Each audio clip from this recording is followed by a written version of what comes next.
Donc, ce soir, ça ne sera pas totalement un enseignement. Ça va être plus ce qu'on appelle une dévotion. On est un petit groupe. Ça se peut que même je permette à certains d'entre vous, si vous voulez interagir, ça ne me dérange pas du tout. On a quand même une heure à respecter, mais je vais vous le dire quand ce sera le bon moment. Donc, quand on parle de dévotion, ça vous fait penser à quel mot? Dévoué? Oui. Dévouement? OK. Service? Donc, il y a un aspect, hein, tu sais, quand on dit je vais me dévouer totalement à ma mère parce qu'elle est malade, puis je vais passer mon temps avec elle, bien, ce soir, on va se dévouer totalement à connaître encore plus Jésus. Puis le message, le passage de ce soir, Marc 15, les versets 33 à 39, sérieusement, là, en quelques minutes, on ne pourra pas faire le tour de toute cette essence. C'est tellement profond, cette partie-là, que cette semaine, je regardais ça, puis je me dis, aïe, aïe, comment en 15 minutes, je vais réussir à compacter ça, mais sous forme de dévouement ou de dévotion. Bien là, c'est un peu plus facile parce que, en vrai, je vous apporte comment que le Seigneur m'a touché cette semaine. Puis je vous offre l'occasion, en lisant, on va y aller verset par verset. Bien, si vous avez quelque chose, vous levez la main. Si jamais je vous dis, OK, wow, ça fait 5 minutes que tu parles, prenez-le pas mal, c'est juste qu'on essaye de rentrer dans le cadre. Mais si vous avez de quoi sur le cœur, gênez-vous pas, vous allez avoir l'occasion. Donc, écoutez, tournez avec moi dans Marc, chapitre 15, les versets 33 à 39. Marc 15, 33 à 39.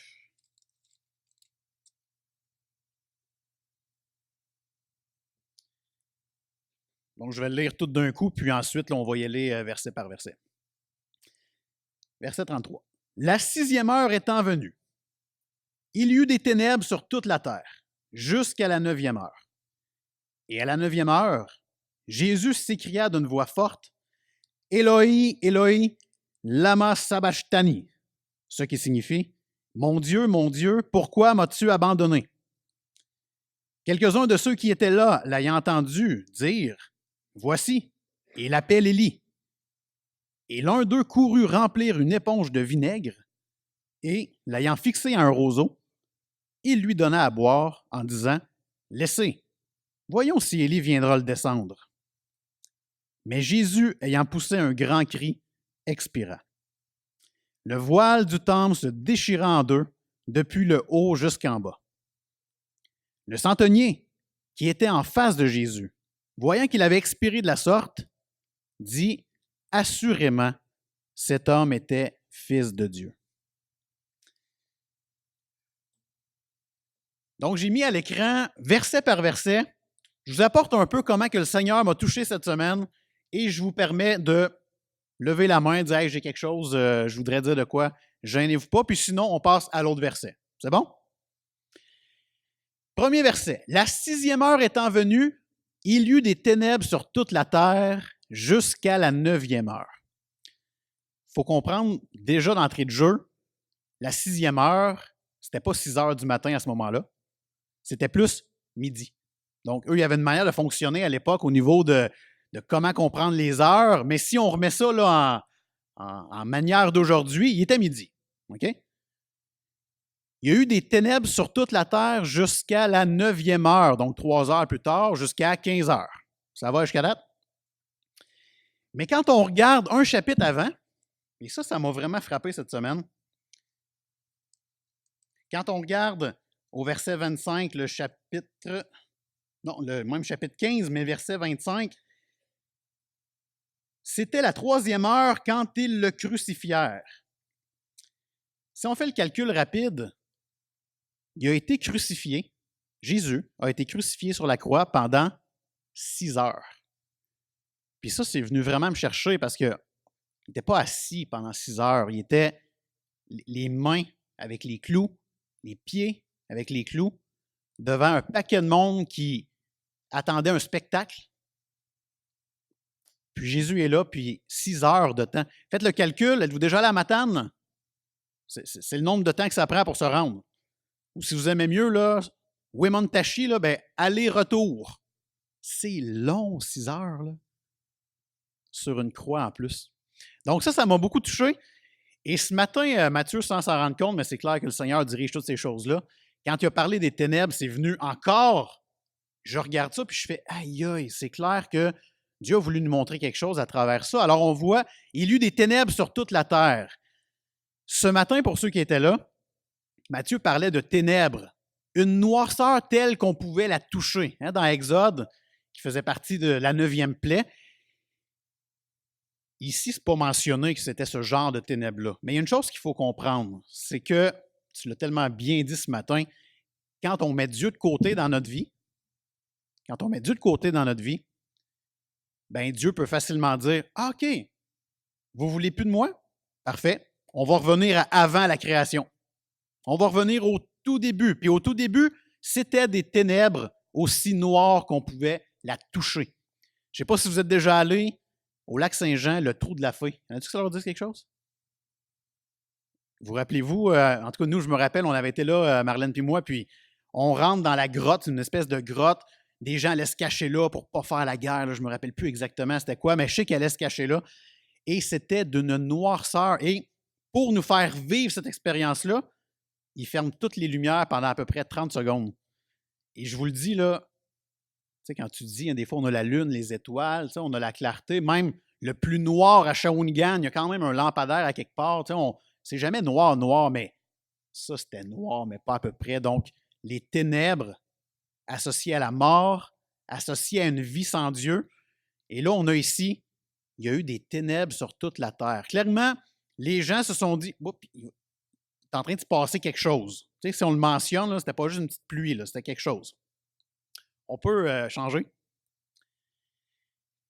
Et à la 9e heure, Jésus s'écria d'une voix forte, « Eloi, Eloi, lama sabachthani » ou sabachthani, ce qui signifie « Mon Dieu, pourquoi m'as-tu abandonné? » Pour vrai, là, chaque fois que je lis ma Bible, encore aujourd'hui à 37 ans, ça fait 18 ans que je suis au Seigneur, cette fameuse phrase-là venant de Jésus, j'ai eu de la misère à la comprendre pendant des années.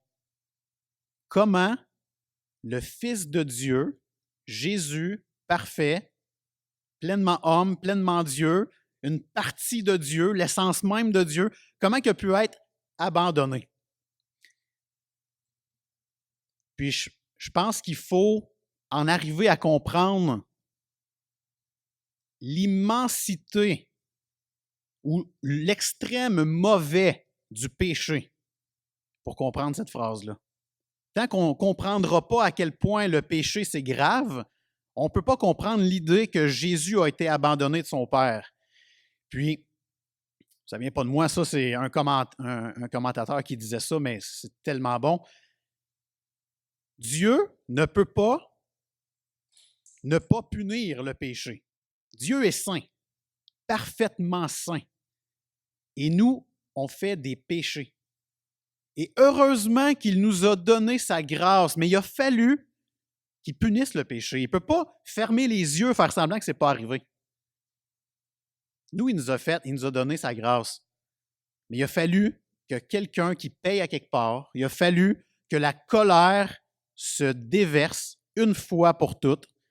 Et c'est Jésus qui a subi ça à la croix. Et quand Jésus dit « Mon Dieu, pourquoi m'as-tu abandonné? » c'est un réel abandon. Moi, je me disais, ça doit être comme un petit peu dans Psaume 22, hein, où est-ce que David dit « Ah Dieu, pourquoi m'as-tu abandonné? » Je me disais même, ça doit être un petit peu comme moi, quand je me sens éloigné de Dieu, je sens qu'il ne répond pas à mes réponses. « Ah Seigneur, pourquoi m'as-tu abandonné? » On est deux registres complètement différents. Quand Jésus dit « Mon Dieu, pourquoi m'as-tu abandonné? » c'est que la colère de Dieu s'est déversée sur Jésus. Jésus qui a été notre substitut. Tous les péchés se sont déversés sur lui. La colère de Dieu a été manifestée à cet endroit-là. Mais maintenant, c'est ce qui est merveilleux. C'est que dans Hébreux 13, Dieu nous dit « Je ne t'abandonnerai jamais ». Donc, à nous qui sommes ses enfants, il nous le promet qu'il ne nous abandonnera jamais. Mais il a fallu qu'une fois quelqu'un paye pour tous nos péchés, c'est Jésus qui a payé. Puis heureusement, vous voyez l'image, hein? Heureusement que Jésus n'est plus sur la croix. On pourra en revenir plus tard, mais si ça finissait de même, ça aurait donc bien mal fini. Heureusement que la résurrection, mais ça ne fait pas partie de cette dévotion présentement. Donc, au moment où on se parle, Jésus est là et il souffre. Avez-vous quelque chose en lien avec ça? Vas-y, Armand.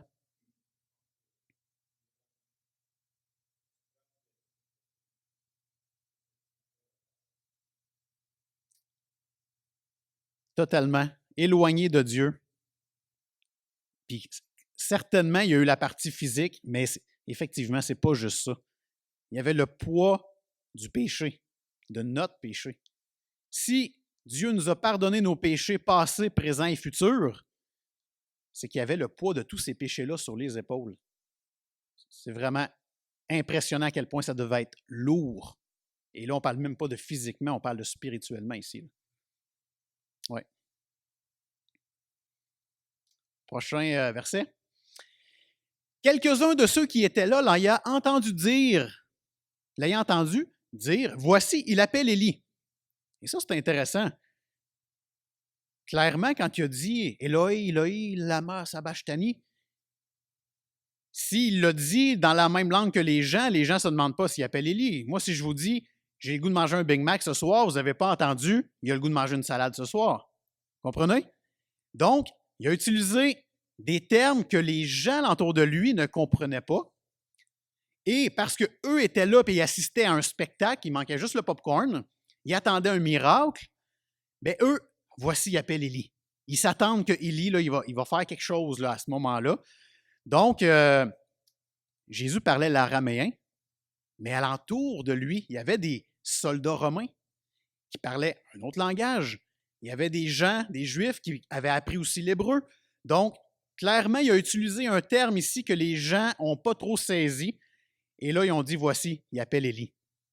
Et c'est pourtant pas ça pantoute qu'il a dit. Nous, on l'a en français. Là. Il a vraiment dit, mon Dieu, pourquoi m'as-tu abandonné? Prochain verset. Et l'un d'eux courut remplir une éponge de vinaigre et, l'ayant fixé à un roseau, il lui donna à boire en disant, laissez, voyons si Élie viendra le descendre. Et là, on n'a pas lu les versets d'avant. Mais on est vers la fin là, où est-ce que Jésus va mourir bientôt et il a encore le droit à un dernier affront des gens. Quelqu'un qui met une éponge de vinaigre au bout d'un roseau puis qui lui dit, tiens, puis la version sommaire qu'on n'a pas ici, ça dit, laissez-moi faire. Je vais lui donner ça, là. On va voir si Élie va venir le descendre. C'est pas quelqu'un de gentil qui a voulu lui donner du Gatorade après avoir couru un marathon, là. On parle de quelqu'un qui dit, on essaye une dernière chose. J'y donne une éponge de vinaigre, puis on va voir qu'est-ce qu'il va dire. Puis, c'est tellement niaiseux, mais en tout cas, Dieu, ça a l'air qu'il me parle de cette façon-là des fois.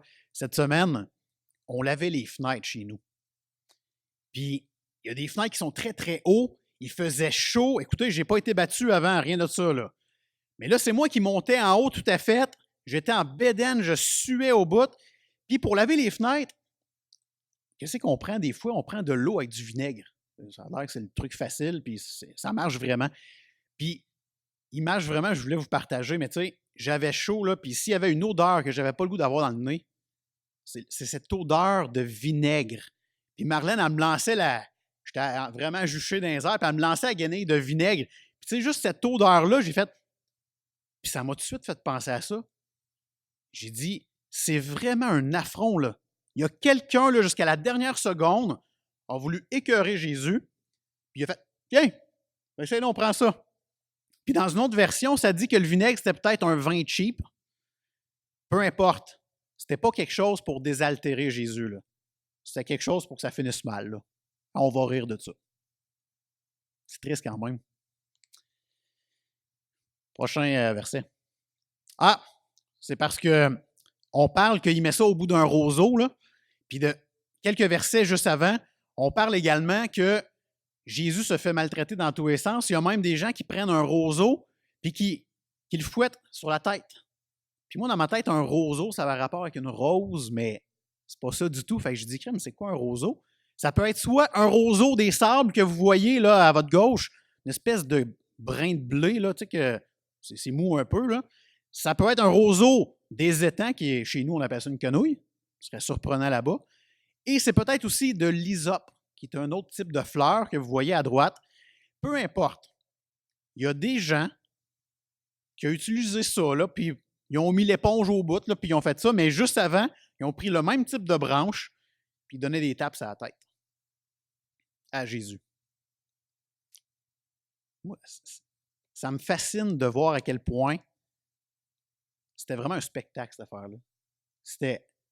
C'est triste de voir que, oui, il y avait des gens sur place qui étaient vraiment tristes et qui priaient pour que le Seigneur fasse un miracle à ce moment-ci, mais il y en avait qui ne priaient pas et qui attendaient vraiment le miracle. Il va bien se décrocher de la croix.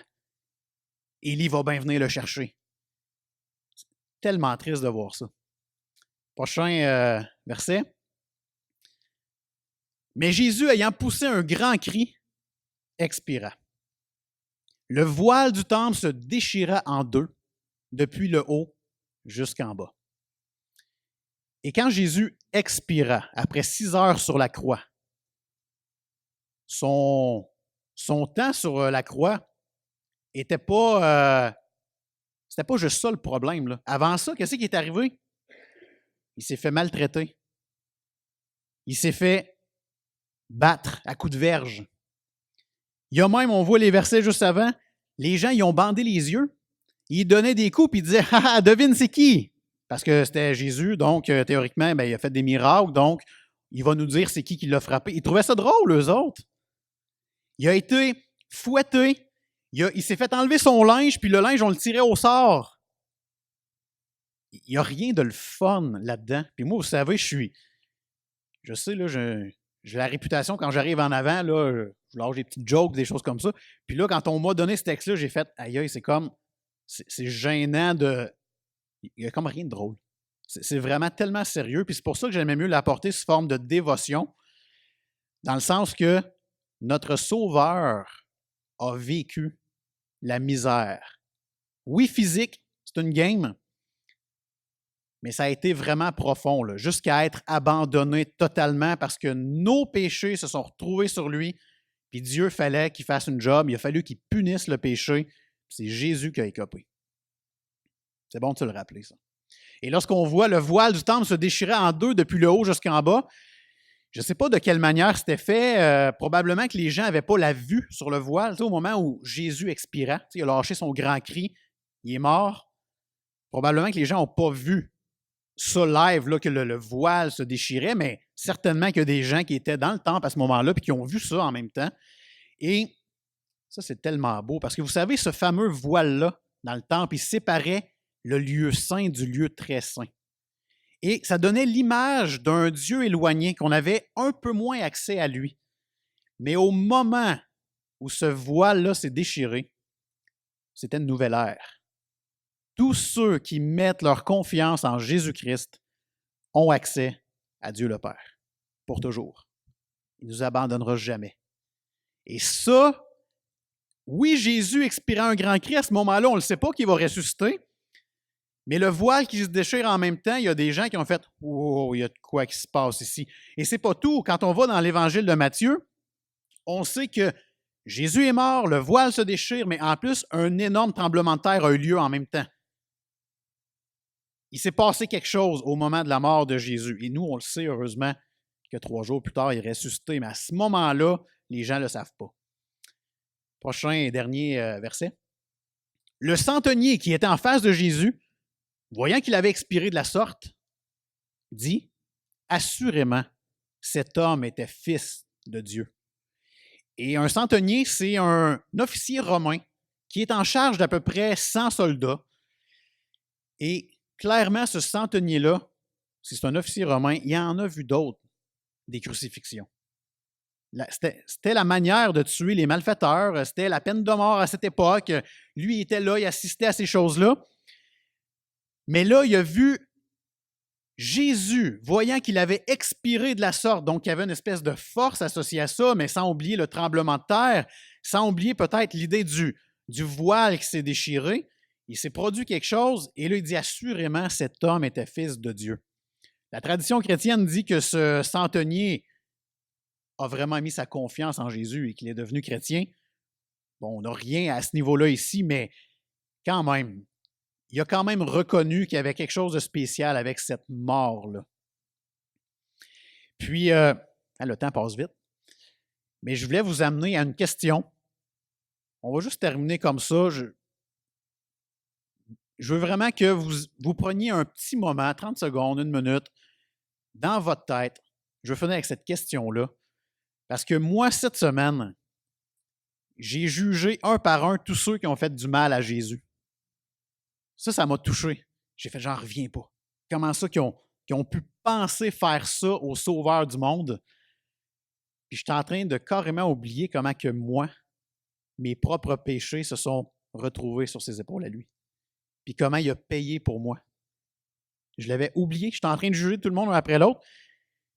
Puis ça m'a fait du bien de m'arrêter cette semaine et de me dire, moi, de mon bord, c'est quoi j'ai fait pour en arriver là? Puis heureusement, j'ai pris volontairement une croix vide pour nous rappeler que Dieu nous a pardonné, que Jésus a tout payé et que maintenant, non seulement il est ressuscité, mais en plus, il vit en nous qui sommes ses enfants. Donc, cette partie-là, il ne faut pas l'oublier. Mais ce soir, comment qu'on peut juste fermer les yeux, 30 secondes, 1 minute, puis on réfléchit à ça, voir qu'est-ce que moi j'ai fait pour... qu'est-ce que j'ai pas fait de mieux que l'autre là, qui bandait les yeux puis qui a dit « Hey, essaye de deviner c'est qui! » Donc, juste se courber, puis je terminerai avec un mot de prière.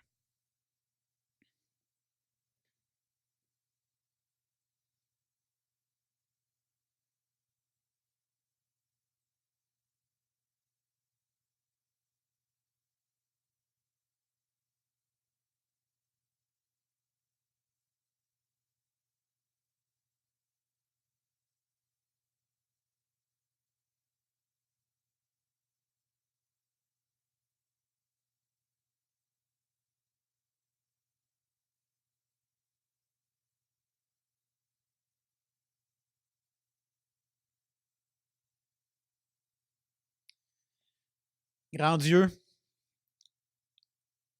toi qui as créé la lumière, qui as séparé les eaux de la terre, qui nous a créés, Seigneur, on oublie tellement souvent à quel point c'est nous qui aurions dû se retrouver sur cette croix-là. Et c'est là qu'on voit la grâce que tu nous as fait, de nous protéger du mal, de nous pardonner, de nous avoir envoyé ton Fils Jésus qui a été le substitut parfait. Parce qu'on a remis notre confiance dans ton Fils, parce qu'on a décidé de se décharger sur lui, c'est lui qui a écopé. Mais heureusement, tu l'as ressuscité des morts. Et heureusement, il vit maintenant en nous par ton esprit. Seigneur, personnellement, j'ai une tendance à te remercier souvent. Puis quand je te remercie trop, on dirait que j'oublie à quel point que j'aurais dû me retrouver à cet endroit-là, sur la croix. Mais je vais encore te remercier pour ça. Tu m'as épargné d'un châtiment. Tu m'as épargné de la mort. Tu fais la même chose pour nous tous ici, qui croyons que ton Fils est notre Sauveur. Merci Seigneur de nous donner la vie éternelle. Merci de nous faire goûter à ce bonheur qui un jour sera entier. Et Seigneur, en tant que famille spirituelle ici, les frères, les sœurs, on est tous ensemble ici réunis. Seigneur, que tu puisses nous rappeler à quel point tu es merveilleux. Comble nos cœurs de ta présence et qu'on puisse se rappeler qu'un jour on va être face à face avec toi. Merci de nous pardonner nos péchés. Merci de diriger nos cœurs. Merci pour ton esprit. Et merci pour Jésus, Seigneur. Rappelle-nous à quel point ce sacrifice à la croix est énorme qu'on puisse simplement se rappeler de ta grâce en nous. Amen.